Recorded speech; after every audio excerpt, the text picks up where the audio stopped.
Baik, Assalamualaikum warahmatullahi wabarakatuh.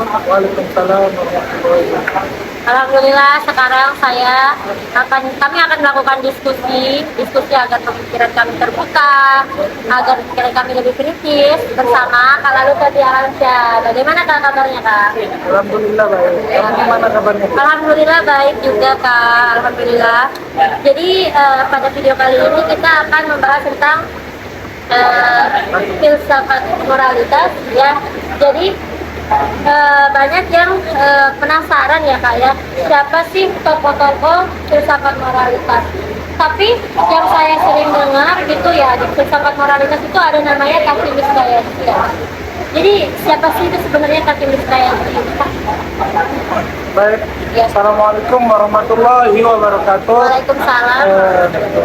Alhamdulillah pada kesempatan kali ini saya mencoba untuk berdiskusi dengan diskusi kami ya tentang tokoh Takhimis Bayazid. Perlu ketahui Takhimis Bayazid itu adalah seorang tokoh filosof dan filsafat yang menekankan semua ajaran agama Islam itu pada landasan filosofi. Apapun itu, dia berpengaruh sekitaran abad 20 dan abad 21. Udah lama banget ya. Udah lama banget. Nah, itu dia berpengaruh. Yang paling berpengaruh itu apa nih? Yang paling berpengaruh adalah tentang ajarannya terhadap filsafat moral.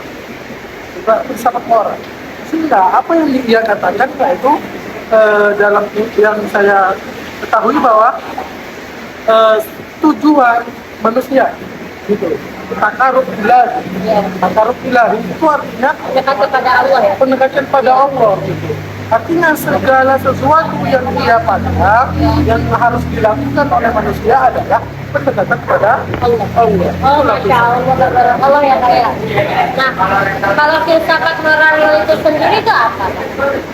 Filsafat moral itu sendiri banyak pandangan, tentu dari kalau dalam pandangan Takhimis Bayazid itu tadi satu itu takarub ilahi, bahwa pendekatan pada Tuhan itu sendiri. Tapi yang paling harus diketahui oleh para penonton ini adalah ada kesempurnaan yang harus ditekankan pada setiap insan gitu loh, pada setiap insan. Bahwasannya filsafat moral itu untuk menyempurnakan manusia. Bukan dengerin ya Kak ya? Ya, siap. Untuk menyempurnakan manusia. Berarti kesempurnaan ya. Pasti kan kita mendapatkan kesempurnaan itu ada kesempurnaan secara mendalam yaitu yang kita bisa sebut ontologis ya Kak ya. Iya, benar. Dan kesempurnaan insani atau manusia. Nah kalau dari situ tuh bedanya yang keduanya itu apa? Di sini Takhimis Bayazid itu ada dia bagi memang tadi adik tahu adik baca ya? Bukan, aku pernah dijelasin sama Kak Fadli ya. Oh, kapan dulu. Iya. Oke. Jadi ada kesempurnaan ontologis benar. Yang kedua kesempurnaan insani. Kesempurnaan ontologis bahwasanya manusia itu sebagai keberadaannya di dunia itu apa gitu loh, keapaannya gitu loh. Jadi ya apa keapaannya manusia itu berada di dunia yang sebagai makhluk sempurnanya yang unik gitu loh. Jadi dia dikasih akal pikiran, kita ketahui tidak ada makhluk yang paling sempurna selain manusia. Nah, itu. Artinya itu yang dicoba kita kaji secara mendalam, bahwasanya kesempurnaan manusia melalui filsafat moral menanyakan kesempurnaan itu sendiri. Nah, misalnya kesempurnaan insani itu sering terjadi pada faktor eksternal. Nah, mengetahui atau melakukannya praktek, dan insani itu praktek. Pada praktek prinsip manusia sebagai manusia melakukan baik dan buruk, diatur kadarnya itu. bahwasannya manusia melakukan baik dan buruk, gitu loh. Nah, jadi bahkan kesempurnaan atau filsafat moral itu asal ketahui. Kalau kita sudah mengetahui diri kita lebih dalam, itu sudah menjadi kesempurnaan ontologis, dan yang kedua kesempurnaan dirinya sebagai insan. Gitu loh. Mengetahui dirinya Sekaligus gitu ya, Kak, ya? Ya.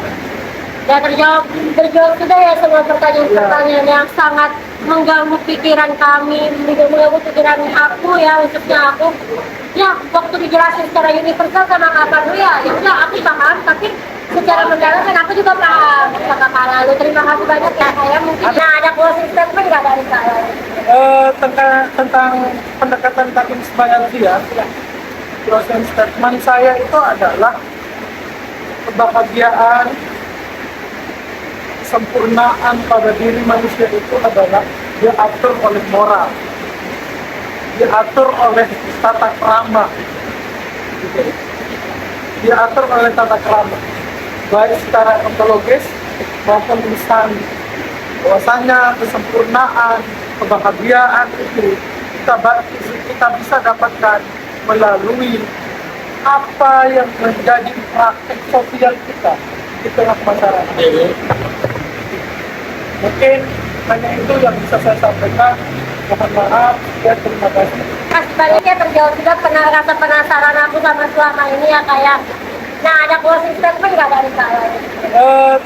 Tentang pendekatan taklim sebanyak dia, closing statement saya itu adalah kebahagiaan,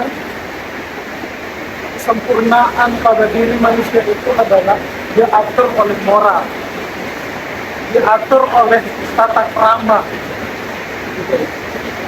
Diatur oleh tata krama, baik secara ontologis maupun insani. Bahwasanya kesempurnaan, kebahagiaan itu kita bisa dapatkan melalui apa yang menjadi praktek sosial kita di tengah masyarakat. Mungkin hanya itu yang bisa saya sampaikan. Mohon maaf dan terima kasih. Wallahumma fiqh ila qamit. Assalamualaikum warahmatullahi wabarakatuh.